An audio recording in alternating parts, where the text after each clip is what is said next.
courage, conviction, and confidence. And for me, it is these 3 C's that have helped me in situations where, you enter a boardroom and you feel like all of the odds are against you because it's all men. And for me, especially with a name like Reetu, a lot of people, when I grew up in this industry, they didn't know if that was male or female. So when they saw my title, whether it was VP or COO or CEO, they just assumed that it was male.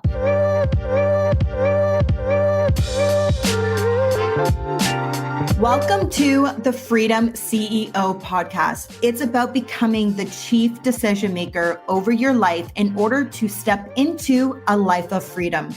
From business, health, wealth, charity, and giving back to just doing life on your own terms. I am your host, Shay Imbidiata. I am an award-winning activist, change maker, and a multifaceted impact entrepreneur with over a decade of experience in business, philanthropy, and health and wellness. In this space, I'm going to be bringing you insights, not just from me, but from incredible thought leaders around the globe to help you start making decisions towards living a life of freedom so you can live a life you love. Are you ready, guys? Because we are going all in. She's been honored twice with the distinction of the WXN's Top 100 Most Powerful Women Female Entrepreneur of the Year Award and Canada's Top 40 Under 40. She has spoken at events such as Forbes Women's Summit and the Nexus UN Global Summit. She is Reetu Gupta. Reetu is a speaker, advocate, philanthropist, and the ambassadress of the Gupta Group, where she focuses on creating impact and opportunity. She is the co-founder and chief strategy officer of Rogue Insight Capital, the private venture capital arm of the Gupta Group, focusing on investing in Canadian startups with female and or minority leadership. Reetu relaunched the Gupta Family Foundation in 2020, where she serves as president and co-chair and is able to provide long-term solution to global issues. She's the founder and president of the Shakti Society, which provides complimentary meditation classes to empower all individuals with courage and to instill a strong sense of confidence. To say she's a powerhouse woman is truly an understatement. But my favorite attribute of Reetu is her heart of gold, which you two will discover on today's inspirational episode. Okay, welcome to the Freedom CEO podcast. I have a dear friend of mine today on the show who's also such a badass powerhouse female, Reetu Gupta. Thank you for coming on today. I'm so happy you are here. I am so excited to be here. Thank you so much for having me. So, when I first wanted to have you on, there's so many things that we can dive into from background of culture and being a woman in business, coming from, an Indian family, being in Canada, immigration, building, and we're going to dive into this story as well, but a huge real estate empire, still holding your feminine energy so eloquently as you do, but still dominating in such a masculine space. It was like, where do we even start? You also have a new book that you've just launched, which we're going to talk about as well. Mm-hmm. So before we get into the big stuff, I want to start with the important stuff of who is Reetu? Share with us a little of your journey and who you are today. Sure. Whenever people ask me, so tell me about yourself and who are you? My initial thought process is always, I am just a crazy brown girl, and I actually have no idea how I've continued to have a job, because the one thing that I always make sure that I do, Shay, is that I'm always the same person, whether I'm in the boardroom, whether I'm in meditation, whether I'm in meetings, I'm kind of always the same person. And I think for me, this person, this Reetu that sits in front of you, is someone that loves real estate, loves hotels. I feel very, very blessed that I was able to be born into a family where this is their primary business. Obviously, immigrant family, parents came from India in the 70s, born here, minority, female, usually the youngest girl in the room, usually the youngest, as I got older, the youngest woman in the room, usually the only brown person in the room. It comes with a lot of challenges and a lot of struggles. But for me, I am damn proud to be a woman. I am damn proud to be Indian and Hindu and Punjabi. And I love to be able to represent these things in my daily life as well. So, for example, today I'm here at the Canopy by Hilton, Toronto, Yorkville. And whenever I'm here on site, Shay, I always light my incense. And I have a little kind of Indian, we call it a thali, which is like a tray. And that's just sort of my spirituality that I like to bring into the workplace. And that is kind of me in a nutshell. So definitely spiritual, business-minded, ambitious, and 100% woman, no matter what. I love it. I love it. And if you aren't following Reetu, definitely make sure to give her a follow on Instagram, because you will see all of the feminine side that she is that combines with like the powerhouse. And she's doing so many incredible things, growing their business empire to the next level. As we're kind of get into some of the real estate stuff, which you and I both share a passion and love for as well, coming from both family backgrounds in the real estate industry. Before even stepping into the business, growing up, did you have this idea or this vision that yes, one day I wanted to be in business with my dad, with my brother, with the family? And also too, just for some context, maybe share a little bit in your words, like what your family does, because it's not just your family. There's other empires within your family, that's in the real estate and the hotel space. So maybe share just like a little bit of who is the Easton Group today? What is the Gupta family up to?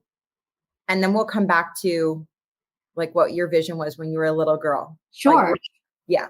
No, 100%. So Easton's today is not the same Easton's that it was when we started the company, which is 40 years ago. So Easton's 40 years ago, my dad started this whole company with a truck stop, and it was a truck stop in Port Hope, Ontario. And from that, my dad is such a visionary that he thought, okay, I need to build out this truck stop. And he added a hotel, and he added a Harvey's, a Swiss Chalet. And that is how we got into hospitality. So my dad's dream coming from India was always to have hotels. And back in the 80s, we also, before we got into hotels was the 90s. In the 80s, we had apartment buildings, and that sort of grew and evolved into hotels. And now we're here today. Easton's has about 25 hotels in our portfolio across Ontario and Quebec. Then we have the Gupta Group, which is our development side. And we have a few different high-rise developments in GTA. We actually just launched one on September 21st. And then my brother and I launched our VC firm, which is called Rogue Inside Capital. And my brother and I are also the heads of our family foundation, which is called the Gupta Family Foundation. So that is the company kind of where it stands today. Oh, so incredible. And I love that. I didn't know that it started out as a truck stop. Yeah.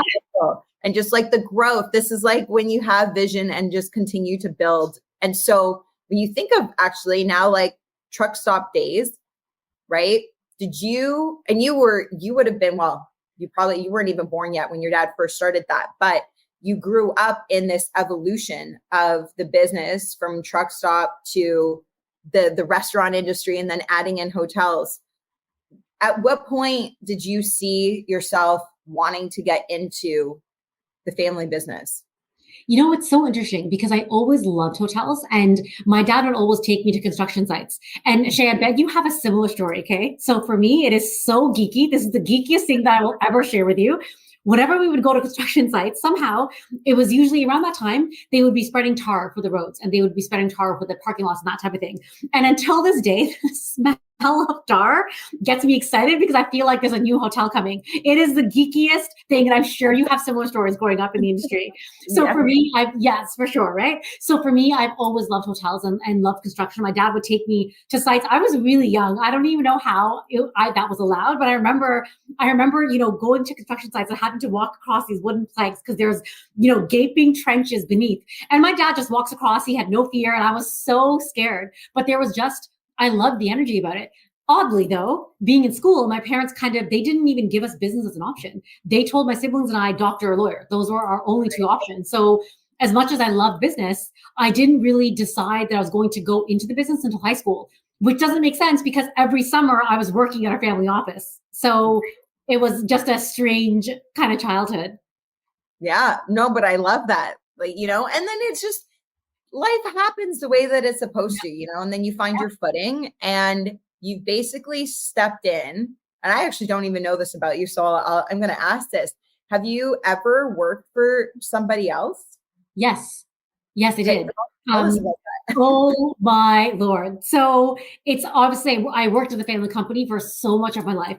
And then one summer I decided, no, you know what? I'm going to rebel. I'm going to go do my own thing. And I got a job at an insurance company. And I was just an assistant, right? Helping them with their tasks. Shay, oh my God. It was the one thing that I love, and I'm sure you love this too, about being in your kind of not being your own boss, but being in a family business, things work really fast. And as a family, when you want to make a decision, it happens immediately, right? So you're always working at a fast pace. And the one kind of joke, I'll say it's not really a joke, but everyone knows about me. I work at 3,000 miles an hour. And working at the insurance company, my God, it was the slowest pace I have ever dealt with in life. I have never been so bored, to the point that my boss would come to me and sit me down and say, okay, Reetu, you're working too fast. These tasks, you have to spread it out over 2 weeks. I was just like, no, just no. Oh my gosh. Yeah. They actually said that to you. Yes. Spread out your tasks. Like, are you kidding me? Why? That's not my nature, to not even to slow down, but to kind of put off what I can do today. Yeah. And you're not at a law firm where you're dealing with billable hours. Yeah. Like you want your employee to be efficient and work and get it done. Yes. Not there. My goodness. So that's amazing. So you had a little glimpse of what life could be like outside of the family business. Yeah. And you said, no, that's not for me. I'm coming and stepping back in. How, for you, how has that been? What's been challenging for you in being in a family business?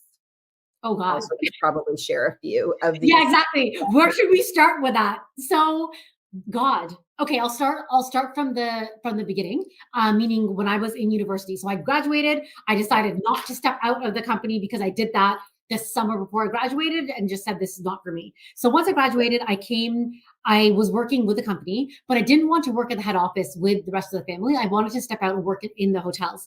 But what's interesting, and I don't know if this is like a South Asian parenting thing, but I went to the hotels and I was a kid, right? I was 23. I didn't know what to do. And when you're the boss's daughter, no one tells you what to do, right? I was just kind of there, essentially. So I remember calling my mom and saying, okay, Mom, I'm here. What do you want me to do? And typical South Asian parenting style, she's like, what do you mean? Why are you asking me? Am I there? Figure it out. You're there. So, and honestly, it was a blessing, because if they had handheld me, I wouldn't be who I am today. So instead, I started researching. I started working in housekeeping and behind the front desk and in sales and trying to find issues and trying to understand, how does a hotel actually run? And it was amazing. But what's interesting is that I think my parents did this on purpose, where they gave me very little information. So they would just kind of throw me to the wolves, and it was like sink or swim. And for me, sink is never an option. So it was just kind of trying to find my way. I love it. Okay. So I think some people that are listening can be in very similar scenarios of entering into a family business. What advice do you give to, I'm going to say even women, because we're in harder industries, right? Where there's still more male dominant. And even though, interestingly enough, in real estate, there's so many women, but much of it is controlled. And when you look at who's at the height of success, it's usually a male figure at the top. Yeah. And so being a female stepping into this industry, and also within the family, what advice do you give to women to literally create their own table or create their seat at the table? I think especially for women that are coming in family businesses, and when there's the patriarch, right? There's the male patriarch. It's just, I completely understand how different it is. For me and for my situation, I was very blessed that my parents, as opposed to society, right? My parents never treated me like I was a woman, or I was, there's my dad who's a patriarch, and then there's Reet, who's the female. And when I stepped into the role of CEO, when my parents asked me to step into the role, I had asked my parents that, and I said, okay, Dad, you've held this role for how many years? It's always been a man. Now it's going to be female. Are you worried? And his response was, what difference does it make? So it was such a kind of a different mindset. And I completely understand working in an industry where it's all men 24/7. I think what the advice that I would give is, you can't focus on that. If you're constantly focusing on, I'm the only female in the room, this industry is entirely men, you're essentially, you've defeated yourself already in your mind. You have to tell yourself that I deserve to be here, and male, female, what difference does it make? It doesn't make any difference. You and I know that, right? And I understand that society has a ways to go, right, before they can catch up to that kind of thinking. But I think it all starts, Shay, with positive self-talk and not giving yourself that defeated attitude of only looking at the negatives. Look at the positive. You're an amazing female. If you're going to create your own table, you have a seat at the table, make sure your voice is heard, because it's our time now. And it's time that our voices are heard, that our power is heard, and that our power is felt. Totally. And, as you're talking, I just keep thinking about courage and also that confidence, the two together. And really hearing your father's response of why does that matter really must have instilled the confidence in you to really be courageous in these boardrooms, in these big meetings where predominantly it is men, and so as I hear you say that, I extend that to other women to know, like you said, knowing your value and worth and the positive mindset. And when you believe that, you have that confidence, and all you need to do is like 10 seconds of courage to step into that boardroom, to sit at that table and own your space, own your voice. And so, that's what I was thinking as you were talking. I'm like, and I know you love your C's. There's 3 C's you talk about. Yeah.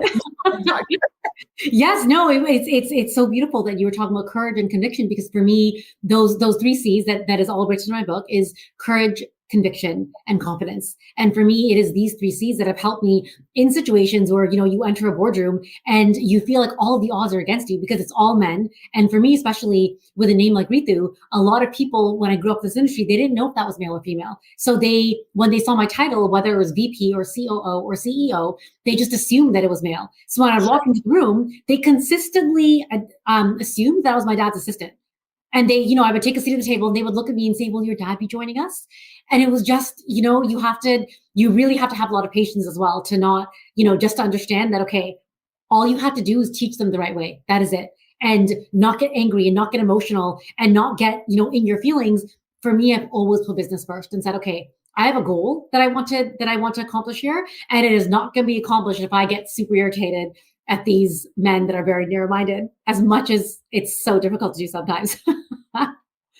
Okay, I have to ask you, what is your response to that question? Will your father be joining us? Oh God, there's so many more questions I can tell you. So the response to that usually was, I'm Reetu. I'm the one that you've been dealing with via email. I'm the CEO. We will have our chat. My father may join us, later on during the meeting. Usually my dad was involved in these meetings. It was just that was our strategy, right? I would start. If there's an issue, my dad would come in. And then, they kind of look stunned for a second. They don't know what to do. And then we would start the meeting. But you have to keep that confidence, right? You have to keep that courage to say, okay, they were expecting someone else, and that's okay, because this is all they're going to get. So you just have to keep going.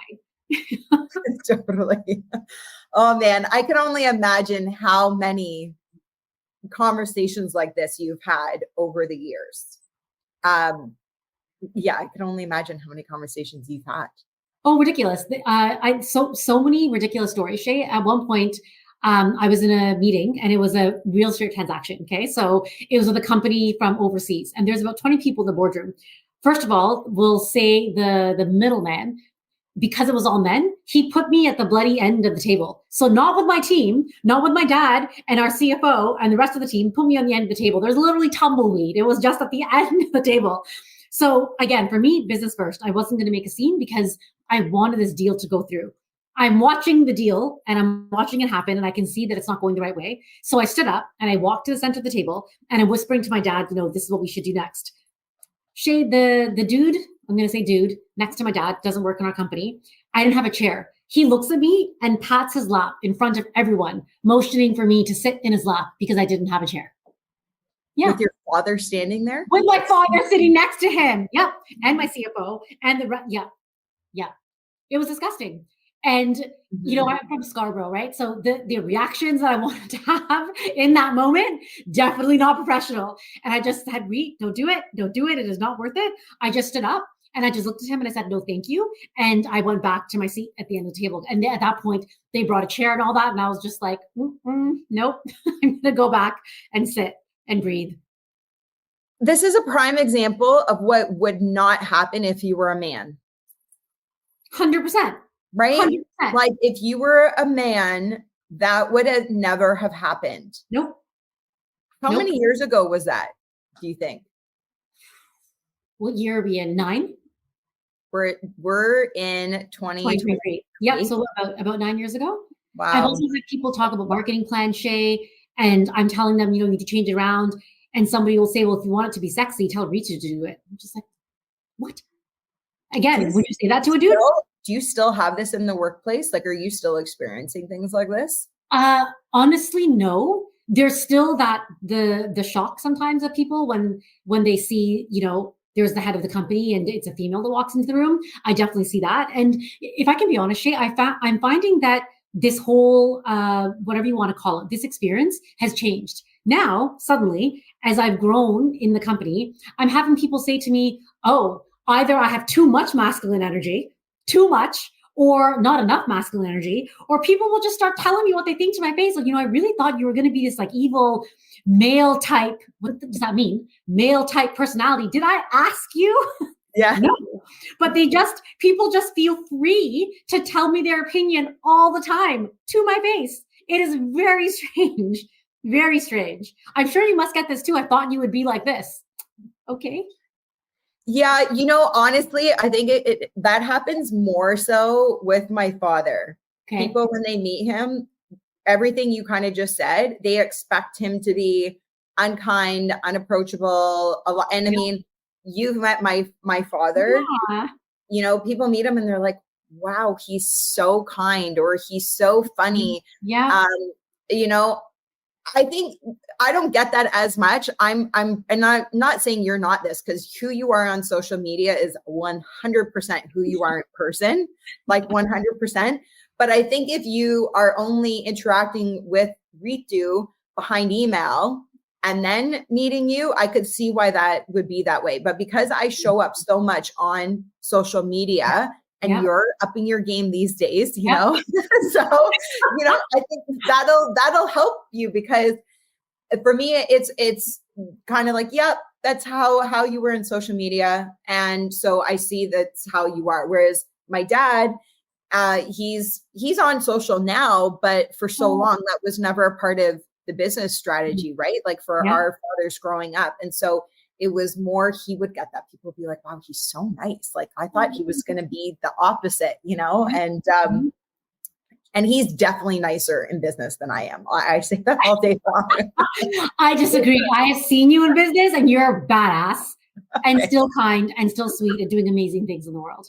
Thank you. I appreciate that. Conversations like this just light me up. And I hope you're loving today's episode too. My friend, can I ask a quick favor of you? Could you please hit the subscribe or follow button? You have no idea how much that helps this show grow, so discussions like this can reach others as well. And if you want to go the extra mile, please leave a review. Your thoughts and feedback mean so much to me. After all, this show is created for you. Okay, that's it. Let's get back to it. Let's maybe shift a little bit from some of the challenges, like as being a woman in business, and now somebody who's in growth mode, right? Like your guys' company really is an empire. And I know that you're not stopping for anything. And you and your brother, who are also working together within the business as a whole, have your own ideas, your own visions, and your own dreams to add on to what has already been established and created. In this moment, like, how do you work around the different challenges of growth?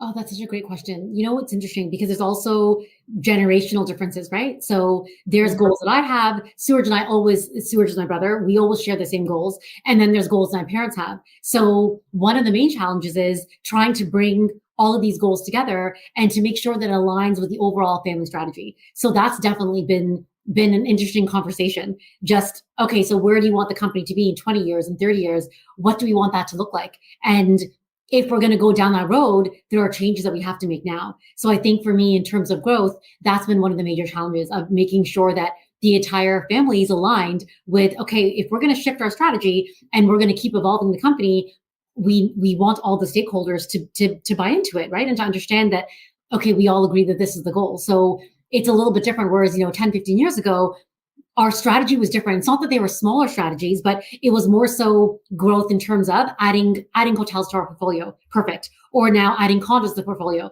Okay, makes sense. But if we're now going to be, adding books or going into VC or looking at hotels outside of Canada, it's a completely different ballpark. So that's definitely been a lot of family conversations to understand how we're going to do this, what's going to make the most sense, and making sure that we're all aligned.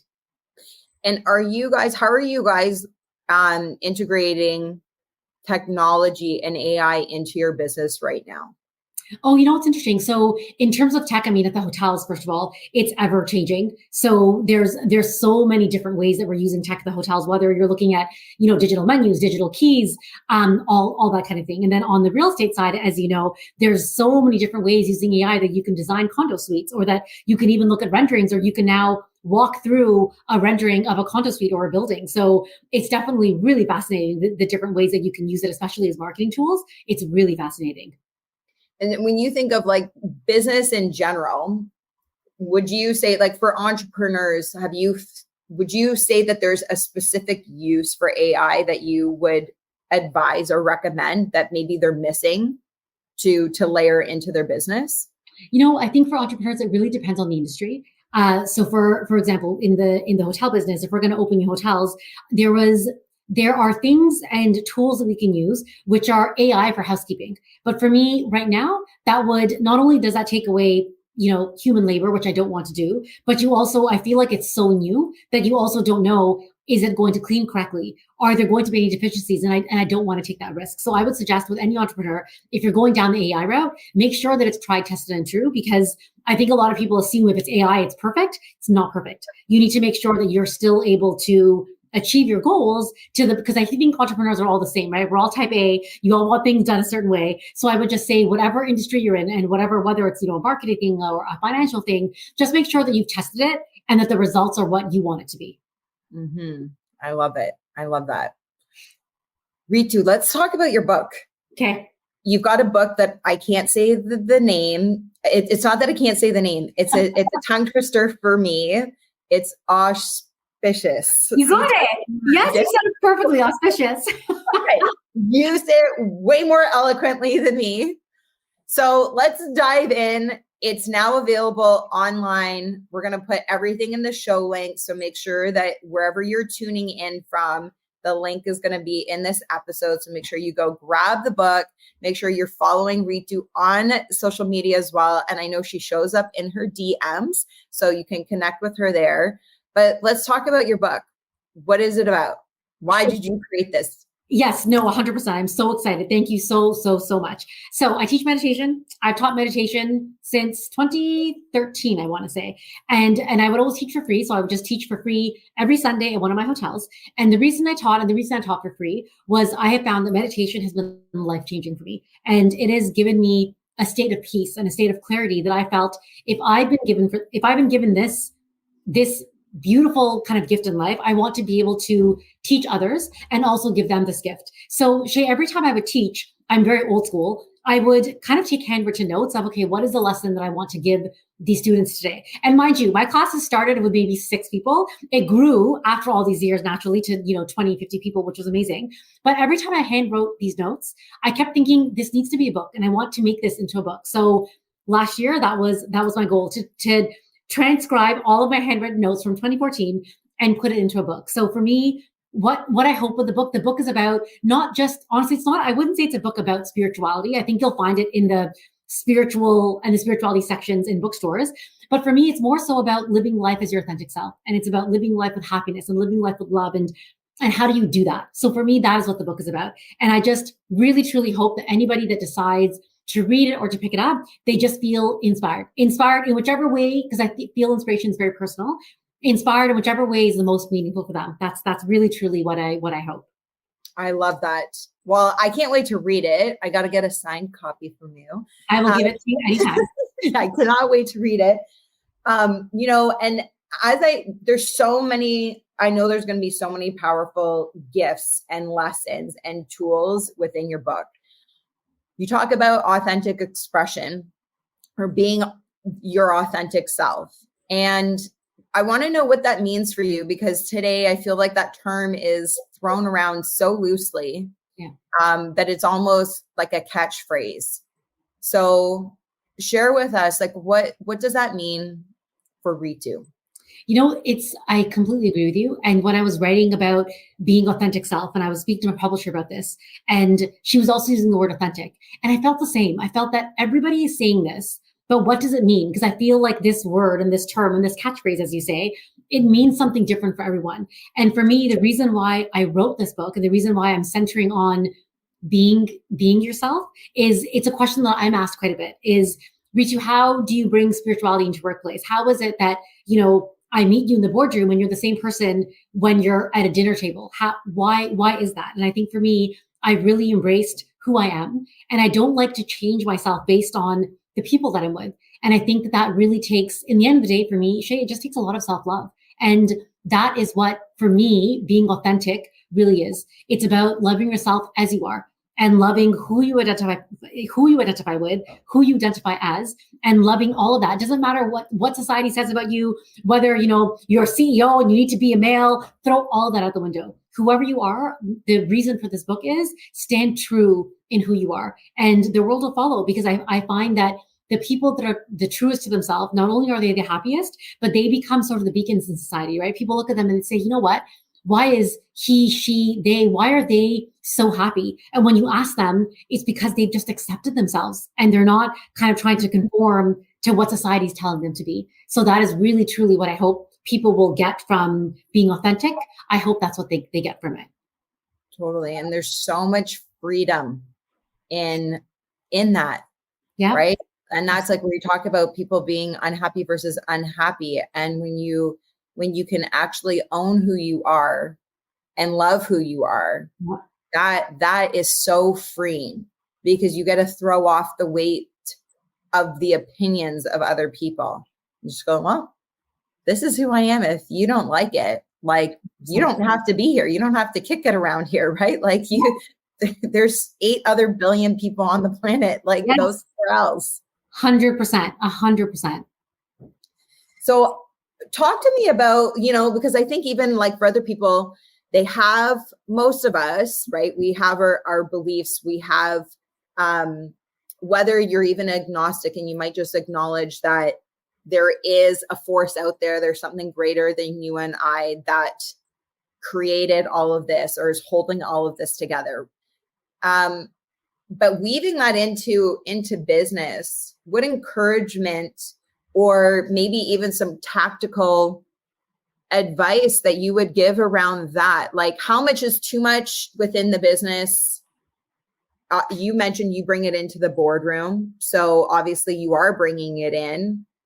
And is there a time and a place? Like, how do you find that balance? The balance, are we talking about spirituality or what do you? Yeah. I think for me, it's so ingrained into who I am that it's tough for me to not bring that into the workplace, because it is just who I am. Do I think that people might be rubbed the wrong way? Yes. Is there a time and a place? 100%. I'm not going to walk into a boardroom like a yogi, and, start doing yoga poses in the middle. Sometimes I want to, but I think that it also, you have to read the room a little bit as well, right? And you have to kind of understand, are these people on a spiritual path? Are they going to be open to it? Or is it just going to derail your entire meeting?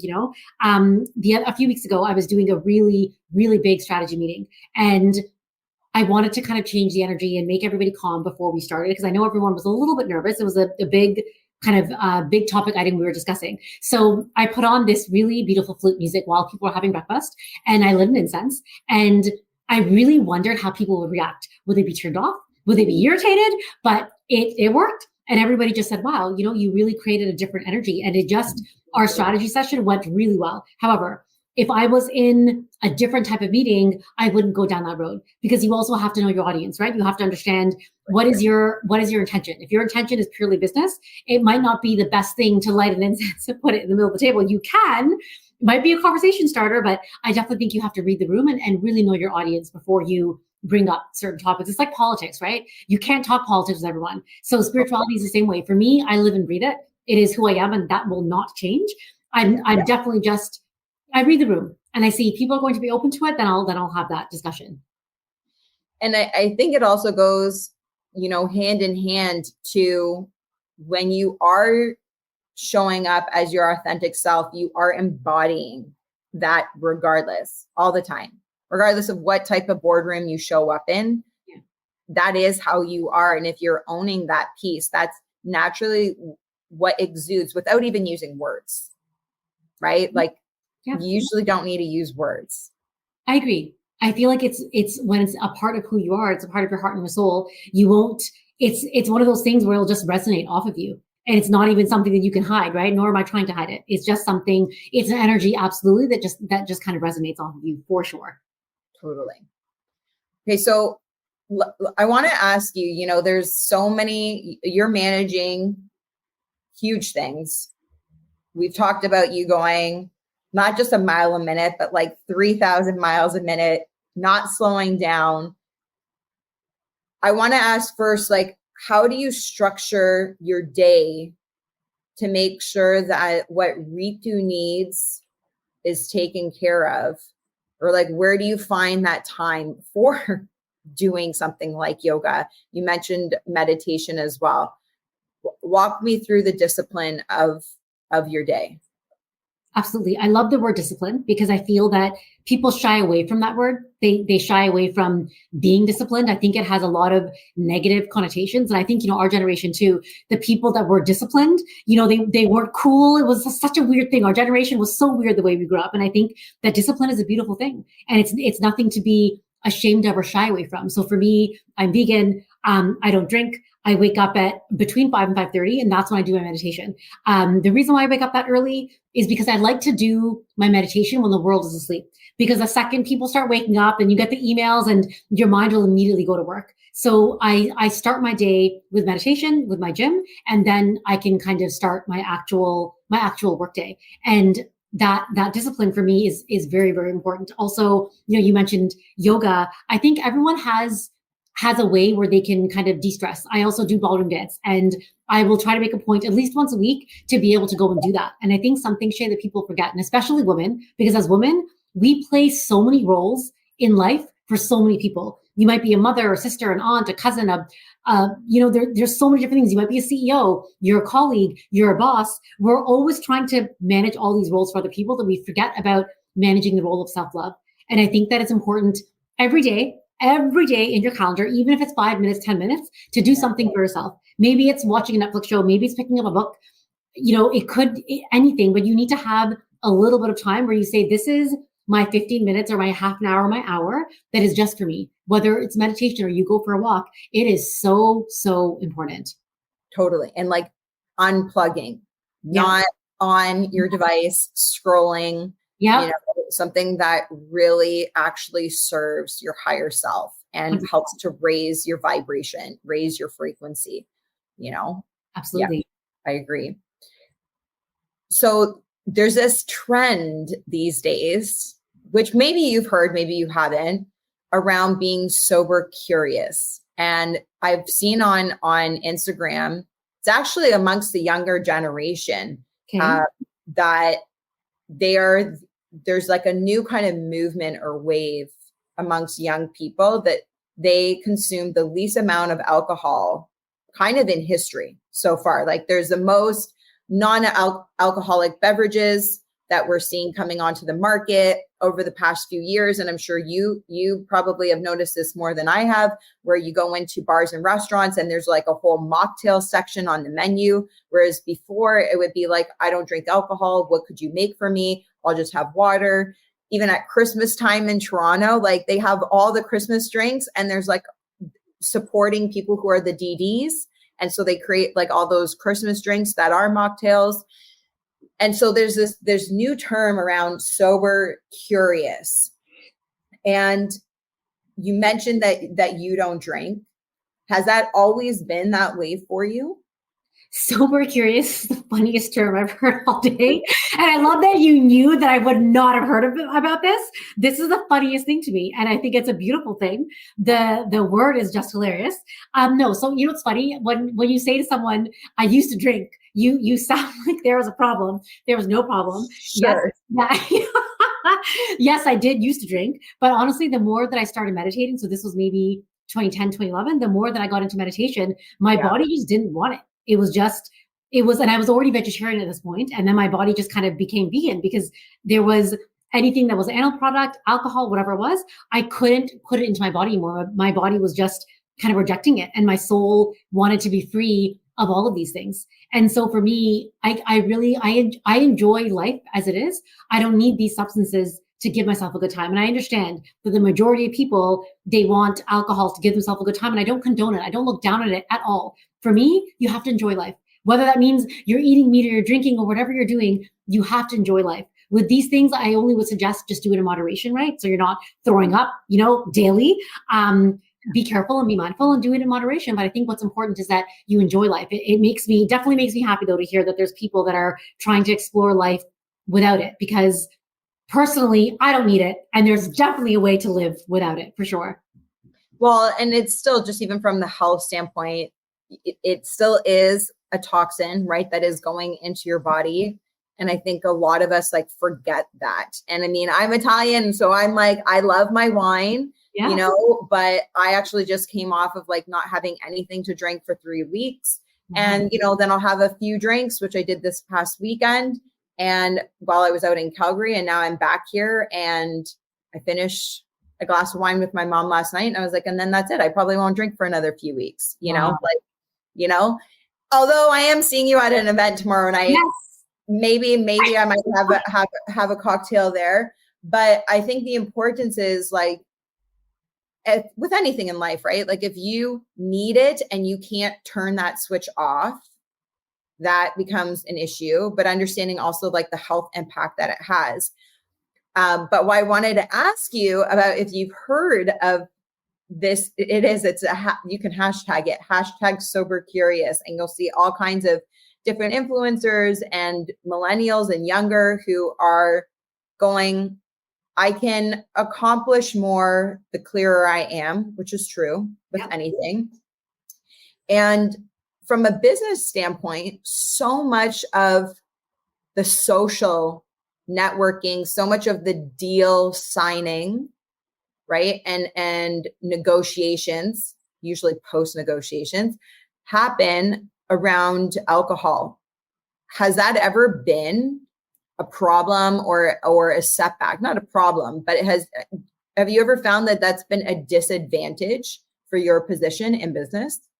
I think if it's going to be a setback or a disadvantage, is because you've created it that way. So for me, I've not found it to be that way. And I have a lot of people that, I shouldn't say a lot, there's 1 or 2 people I know that don't drink, and they constantly feel like they're at a disadvantage. They constantly feel left out. And everyone goes to bars, and I don't want to go to a bar because I don't want to drink. And for me, I don't care. I will go out and I will be with people that are drinking. It doesn't bother me at all. I don't feel left out. I don't feel like, oh, I'm the odd one out, I'm not drinking. No, I'm great. And even with meetings, yes, of course, it happens all the time. You can be at a, business cocktail reception, or as you said, you're doing a celebratory thing. And I also don't make a big scene out of it. I don't say, whoa, I don't drink, guys. It's just my life choice. I'm not trying to put that on anyone. So for me, sure, I've not felt it as a setback, but I understand why people would feel it that way. I just think it's a change in your own mindset.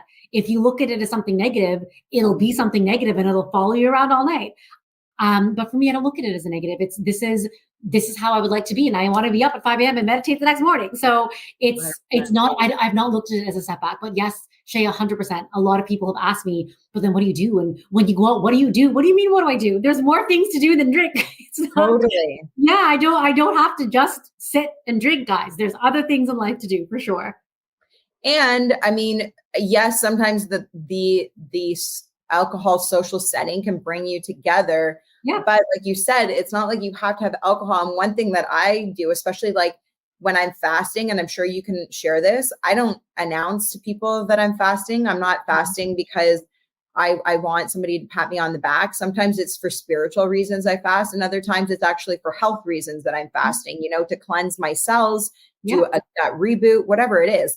And oftentimes, like I call it fancy water, where you can choose to have it in a boring glass that looks like a water glass, or you can be like, yeah, I want that in a bougie wine glass, and I want some bougie mint, and I want some bougie ice, and I want, you know, you can make it look like and it's not about caring about fitting in and making me still look like I'm drinking alcohol if I'm not drinking alcohol, but you're also feeling like you're actually enjoying something that's not just water. Yes. You're right.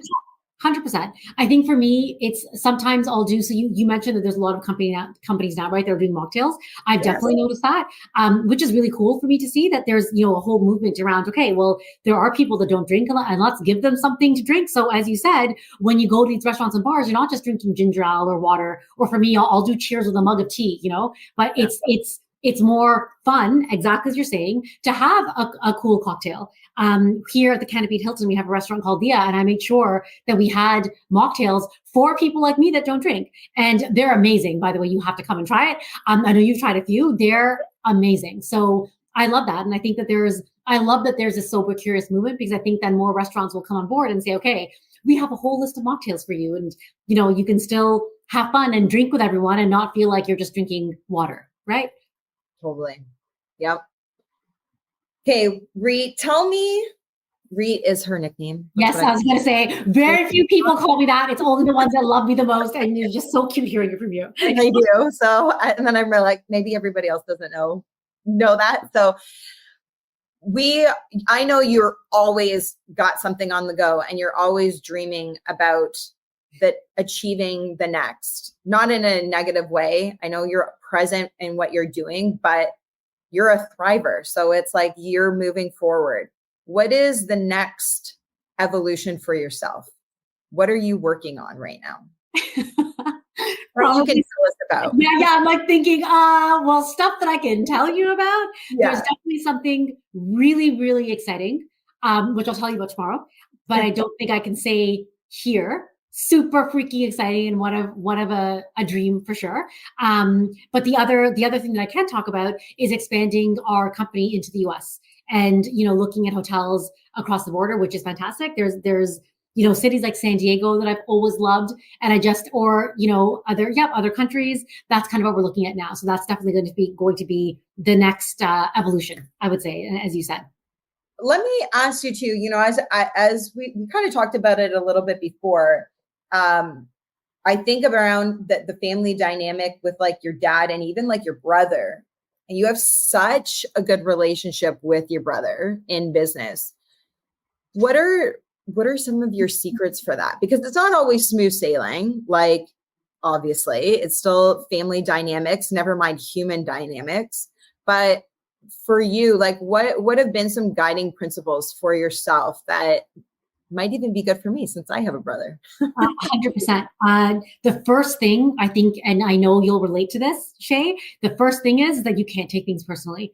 And I think a lot of times with our family, we go to them with ideas or suggestions or whatever it is. And I don't know what your family, but my family, we're the type that we will give you feedback immediately. And it's not always good feedback. We will all openly tell you whether your idea is insanely lame, never going to work, all the ideas that will work. That is how my family operates. So I think for the number one thing I would say, especially in any family atmosphere, is that you can't take things personally, and you have to take out that emotion and pretend that, you know, your dad or your brother, they're just your colleagues. So if you're going to talk about business, let's just keep it to business, and let's also keep the surroundings as a business atmosphere, because a lot of times, I'm sure you experience this, you know, dinners and breakfasts become board meetings, and it can just completely ruin the meal. So I think that there has to be a time and a place. But the first 100% lesson that I've learned is that you can't take things personally. Your family might not always agree with you. They might not always like your ideas, but listen, they might have some feedback and some constructive criticism that can make your idea even better. But I think with family, we're even more sensitive, and we're even more almost guarded and on edge to say, oh, well, now my dad doesn't believe in me. Now my brother doesn't believe in me. With my family, we don't operate that way. And we are insanely open with each other. And we've had to learn to just not take things in a personal manner. Smart. And I mean, that can be applied to all areas of life, you know, in business and friendships, relationships. You know, I think that's very golden advice across the board. Absolutely. Reet, before I let you go, it's so great being on here today with you. You're on the Freedom CEO podcast. And so the main question I always love ending with is, when you think about being the CEO of your life, not of your company, not of the business, but of your life, how has owning your decisions brought you freedom? Oh, such a good question. I think that the only way you can own your life is if you own your decisions. And I think a lot of times, and especially women, we tend to not own our decisions. We give a little bit of our decisions to everybody else around us. And we're always looking for someone else's approval, someone else to come in and say, yes, you're doing the right thing, but you have to let it all go. And you have to let it go in the sense of, you're happy with your path, you're happy with your decision. You're not going to care what your mother, your father, your brother, your cousin, your sister, you have to let all of that go. And I think the only way to truly own your decisions is when you can own it as the CEO of your life, and understanding that only you know your path, only you know what your heart is saying to you, and only you know your path forward. And that is the best way to own your decisions and the best way to achieve ultimate freedom. I love it. I love it. I love you. Thank you for your time today and coming on. And I know you'll be back. You'll be back. We will talk again for sure. Thank you so much for having me. I'm so honored to be here. Thank you.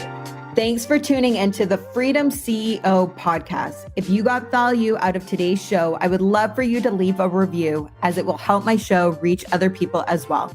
You know what to do. Download this episode, click the like and subscribe button. If you feel like spreading more love, hop over to Instagram and share today's show in your stories. Remember to tag Shane Vidyata and the Freedom CEO. My DMs are always open, so drop me a line. I'd love to connect. Until next time, keep owning your decisions to live a life of freedom. Live a life you love.